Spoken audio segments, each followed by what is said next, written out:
Il s'agit d'une nouvelle machine de radiothérapie que l'on a acquis cette année,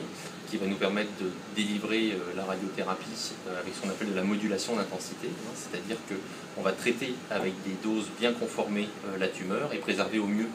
les organes à risque. C'est une technique qui est déjà en place dans l'établissement depuis environ 2 ans, mais cette nouvelle machine va nous permettre de la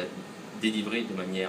plus rapide, plus précise, avec un contrôle qualité qui va être meilleur, puisqu'on va pouvoir traiter les patients plus rapidement, ce qui va nous affranchir de la mobilisation du patient et également nous permettre d'avoir un contrôle du positionnement en cours de séance. L'autre intérêt de cette machine par rapport aux précédentes, c'est qu'elle va nous permettre de faire ce que l'on appelle de l'arc-thérapie dynamique, c'est-à-dire qu'au lieu de donner de la dose dans des faisceaux qu'on appelle stationnaires, la machine va tourner autour du patient et va pouvoir utiliser un grand nombre de portes d'entrée pour délivrer la dose de traitement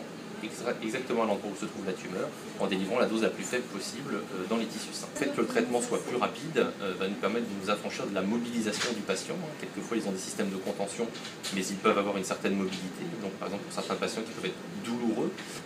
cela va nous permettre de délivrer le traitement plus rapidement et donc de faire le traitement dans de meilleures conditions et de meilleure qualité. Quelles sont les pathologies que vous traitez avec ces technologies?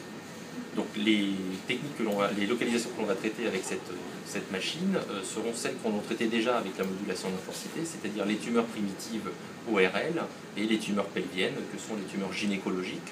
cancer du col, cancer de l'endomètre en situation post-opératoire, et également les cancers de la prostate.